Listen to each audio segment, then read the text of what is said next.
সুকিমিচি moonlit fantasy season 2 এর 12 নম্বর পর্বের শুরুতে দেখা যায় একটি অর্ক ডেমি প্লেনে বনের মধ্যে দৌড়াচ্ছে। হঠাৎ করে একটি ভালুক এসে তার উপর হামলা করে, তার অস্ত্র দূরে ফেলে দেয় এবং বলে, তোমার ভুল আমি মাফ করব যদি তুমি এখনই এই জঙ্গল ছেড়ে চলে যাও। এটি শুনে অর্কটি জঙ্গল ছেড়ে চলে যায়। পরের দৃশ্যে তোমোই মাকুতোকে এসে জানায় যে এক ভালুক আর এক নেকড়ে অর্কের উপর হামলা করেছে এবং তাকে হুমকি দিয়েছে।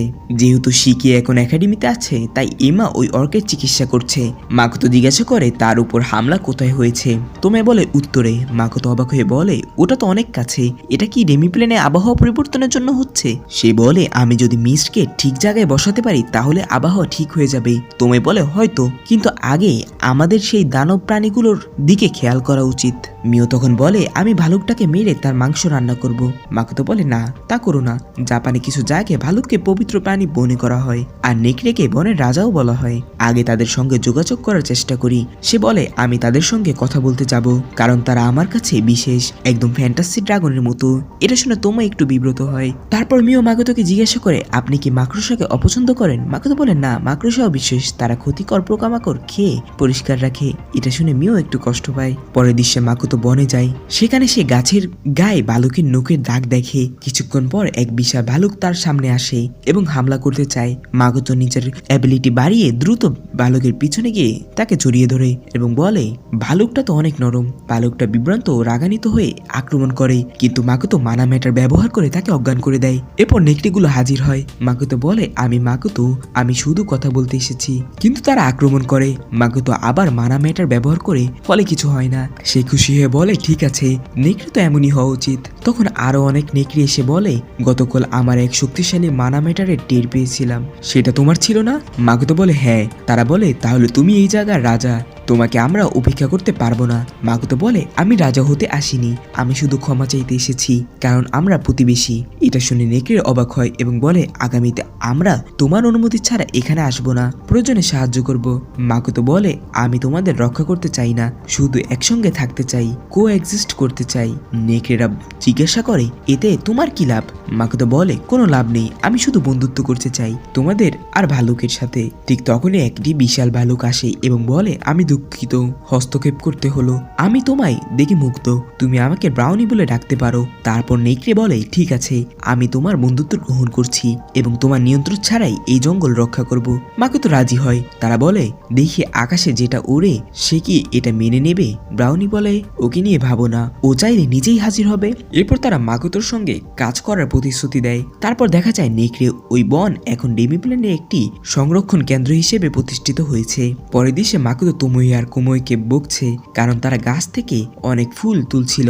হঠাৎ এক বিশাল পাখি আসে। তোমোই যুদ্ধের প্রস্তুতি নেয়, কিন্তু পাখিটা বলে, আমি যুদ্ধ করতে আসিনি, তোমাদের রাজার সঙ্গে দেখা করতে এসেছি। নেকড়েরা সব ব্যাখ্যা করেছে এসে ছোট আকারের গাছে বসে বলে, আমি এই রূপ তোমার সঙ্গে কথা বলবো। মাকুতো বলে, আমার নাম মাকুতো। পাখি বলে, আমি বোল্ডার বার্ড, আকাশ আর পাহাড়ের শাসক। মাকুতো বলে, রক বার্ড নাম শুনেছি, কিন্তু বোল্ডার বার্ড নয়। পাখি বলে, আমি তোমার জন্য আকাশ থেকে নজর রাখতে চাই। মাকুতো বলে, ঠিক আছে, তুমি যেটা এতদিন করছো সেটাই করো। পাখি খুশি হয়ে বলে, তুমি রক নামটা বলেছিলে, সেটা আমার ভালো লেগেছে, আমি কি সেই নাম নিতে পারি? মাকুতো বলে, অবশ্যই। সে বলে, তাহলে এখন আমার নাম রক বার্ড। পাখিটা চলে যায়। মাকুতো বলে, দেখছি আমার অনুসারী বেড়ে গেছে। তুমি বলে, যারা তোমার সঙ্গে সরাসরি চুক্তি করেনি তাদের অনুসারী বলো না। মাকুতো বলে, তুমি হিংসা করছো তাই না? কিন্তু তুমি ঠিক বলছো, আমি সত্যিকারের ফলোয়ার তোমায় মিও আর শিকি। এটা শুনে তোমায় লজ্জা পায়। এ পরের দিন আমরা দেখি আলিয়া জিনের সঙ্গে দেখা করতে এসেছে। তারা জুস খেতে থাকে। জিন বলে, আমি মিস্টার শিকির সঙ্গে ছিলাম। এটা শুনে একটু হিংসা বোধ করে এবং বলে, শিকি কেমন, সে কেমন মানুষ পছন্দ করে? জিন বলে, তার সম্পর্কে আমি বেশি কিছু জানি না, ওই বিষয়ে আমরা কখনো না কখনো কথা বলিনি। তারপর জিন বলে, গ্রীষ্মের ছুটি শেষ হওয়ার আগেই আমি একটি কাজ করতে চাই, সেই ডেমি ড্রাগনকে হারানো। আলিয়া বলে, আমিও সেটাকে হারাতে পারতাম, আমি নিশ্চিত। সবাই এখন হতাশ। এরপর তারা বলে, আমাদের শেষ গ্রীষ্মকালীন কাজ হবে ওই ড্রাগনের বিরুদ্ধে যুদ্ধ। আলিয়া জিজ্ঞাসা করে, তুমি এই একাডেমিতে কেন এলে? তোমাকে কি স্কাউট করা হয়েছিল? জিন বলে, হ্যাঁ। তোমাকেও তো? আলিয়া বলে, হ্যাঁ। মাকুতোর সঙ্গে দেখা হওয়ার আগে আমি একদম হারিয়ে গিয়েছিলাম। জিন বলে, আমিও তাই। সে বলে, তুমি বাড়ি ফিরবে না? সে বলে, আমার তো বাড়ি নেই, শুধু আমি আর আমার মা ছিলাম, আর আমার মা একটি মহামারীতে মারা গিয়েছে। তুমি কি বাড়ি ফিরছো না? তোমার কি কোনো কারণ আছে? জিন বলে, হ্যাঁ, যে গ্রামে আমি জন্মেছি সেখানে একজন ছিল যিনি আমার চেয়ে অনেক গুণ শক্তিশালী ছিলেন, নাম ছিল মিরান্ডা। সে অনাথ ছিল ও জোর করে মনস্টারদের সঙ্গে লড়াই করতে পাঠানো হতো তাকে। সে সব সময় লড়াই করত, মনে হতো যেন সে তার কাজের প্রতিশোধ নিচ্ছে। সত্যি বলতে আমি তার সাথে বন্ধুত্ব করতে চেয়েছিলাম। আমরা একসাথে অ্যাডভেঞ্চারের সহায়তা করাও শুরু করেছিলাম। কিন্তু একদিন গ্রাম থেকে আমাদের আদেশ দেয় এক নিষিদ্ধ জঙ্গলে তদন্ত করতে। এরপর ফ্ল্যাশব্যাক দেখানো হয় যেখানে জিন মিরান্ডার সঙ্গে কথা বলার চেষ্টা করে, কিন্তু সে কোনো উত্তর দেয় না। জিন বলে তুমি তো বেশ অনড় লাগছো। জিন উত্তর দেয় তুমি কি সবসময় এভাবেই থাকো, রুড। পরের দৃশ্যে তারা একটি ল্যাব জাতীয় স্থানে পৌঁছায় যেখানে মিরান্ডার সামনে মেঝেতে কিছু কাগজ পড়ে থাকতে দেখে। ঠিক তখনই গেট ভেঙে একটি ভয়ঙ্কর মনস্টার ঢুকে পড়ে এবং হামলা করে। জিন দৌড়ে বহুদূর গিয়ে পড়ে, কিন্তু মিরান্ডা ভয় না পেয়ে দ্রুত গিয়ে সে মনস্টারের উপর আক্রমণ করে এবং ভয়াবহভাবে শেষ করে দেয়। জিন অবাক হয়ে চিৎকার করে বলে মিরান্ডা তুমি তো একটি মনস্টার। এই কথা শুনে মিরান্ডা ভয়ে পালিয়ে যায়, তার তরোয়াল সেখানেই ফেলে রেখে। আর ওটাই ছিল শেষবারের মতো মিরান্ডাকে আমার লাস্ট দেখা। জিন বলে আমি আমার গ্রাম আর আমার দুর্বলতাকে কখনো ক্ষমা করতে পারিনি, তাই আমি আমার দক্ষতা বাড়াতে একাডেমিতে এসেছি। আমি মিরান্ডাকে খুঁজে গিয়ে তার কাছে ক্ষমা চাইতে চাই। আমাকে মিরান্ডার মতো শক্তিশালী হতে হবে আর তাকে সরি বলতে হবে আমার। এটা শুনে অ্যাবিগেল বলে তাহলে তোমাকে প্রথমে সেই ডেমি ড্রাগনকে মারা দিয়ে শুরু করা উচিত। পরে দেশে এরিস মাকোতোকে বলে যে জিন ও তার সহপাঠীরা আবার ডেমি ড্রাগনের সঙ্গে লড়াই করতে চায়। মাকোতো বলে তারা আমাকে বলেনি, তারা কি ভাবছে, বললে আমি রাগ করব। এরিস বলে এমন বয়সে এটা স্বাভাবিক, বাচ্চারা নিজেদের শক্তিশালী প্রমাণ করতে চায়। মাকোতো বলে কিন্তু র্যামরেন্ট সিস্টার তো বাড়ি ফিরে গেছে তাই না। শিগি বলে লাইম তার সম্পর্কে রিপোর্ট দিয়েছিল, তারা বাড়িতে, সে তার উপর নজর রাখছে এবং তাদেরকে ট্রেনিং স্পটও দিয়েছে ট্রেনিং করার জন্য। এখন র্যামরেন্ট সিস্টার রসগার্ডে ফিরে এসেছে এবং বাকি স্টুডেন্টদের সঙ্গে পরিকল্পনা করছেন। আমার মনে হয় না এবার তারা ডেমি ড্রাগনের কাছে পরাজিত হবে। মাকোতো বলে ঠিক বলেছ, আমি তাদের ডেমি ড্রাগনের সঙ্গে লড়াই করতে দিব, কিন্তু এবার এরিস তাদের উপর নজর রাখবে না। এরিস বলে এবার একটু ঝুঁকি আছে, কারণ ওই অঞ্চলে অনেক কিছু ডেমি ড্রাগন আছে, পুরো ঝাঁক। এটা শুনে মাকোতো আশ্চর্য হয় আর বলে একটা দেখতে পাওয়াই অস্বাভাবিক। শিকি বলে আমি মনে করি এটা কোনো দৈব বিবেচনা নয়, অনুমতি দিলে আমি ওই অঞ্চলটি তদন্ত করে আসবো। মাকোতো রাজি হয়। স্টুডেন্টরা একজন একটি ডেমি ড্রাগনের সঙ্গে লড়াই করবে আর আমি পুরো ঝাঁক সামলাবো, আমার মানামেটা টেস্ট করাও দরকার।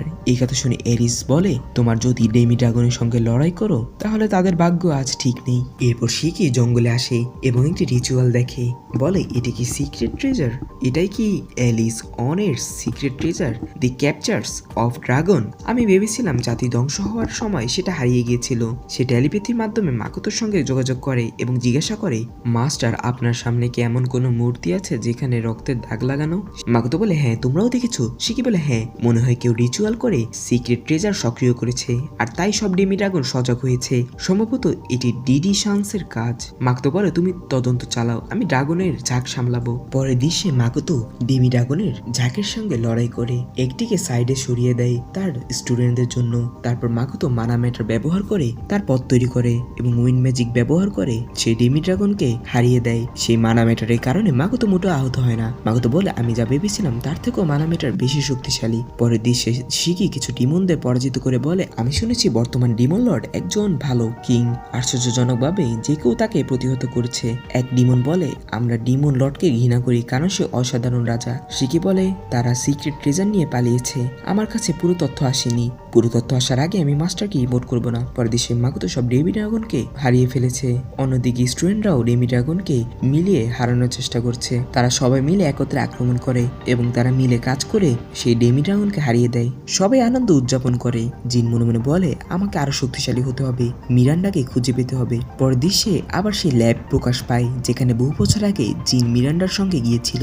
সেখানে সোফিয়া আসে, সে বলে হিরোদের ও ডিমনদের এইসব পরও জীবন চলতে থাকে। মিস্তুরোগি বলে তোমার বর্তমান অবস্থায় মাকোতো তোমার কিছু করতে পারবে না, তারা ভাবছে এখানে তারা কি করবে। সোফিয়া বলে কোনো বড় কারণ নেই, অনেক বছর আগে আমি এখানে একটি কোমেরা পরাজিত করেছিলাম এবং সেই কোমেরার নিয়ন্ত্রণে ছিল মানুষের হাতে। মিস্তুরোগি অবাক হয়ে বলে কুমেরা, ওই কুমেরা তো সবচেয়ে শক্তিশালী মনস্টার যেটি মেজ ওয়ার্কশপ রক্ষা করত। সোফিয়া বলে হ্যাঁ, ওই ওয়ার্কশপ লুটোর, ওই আমাকে তৈরি করেছিল আমার পিতামাতা। সোফিয়া জিনের কথা মনে করে বলে জিন কি এখনো আছে? মনে হয় না, আর হলেও আমি এখন আর আগের মিরান্ডা নই। সোফিয়া ল্যাব থেকে বেরিয়ে বলে লুটো তুমি অপেক্ষা করো, আমি সব গ্রেট ড্রাগনদের মেরে ফেলবো এবং তোমাদের ভাগ করে নেব। এভাবেই এপিসোডটি শেষ হয়। পরে এপিসোডের জন্য লাইক দিয়ে কমেন্ট করে রাখুন।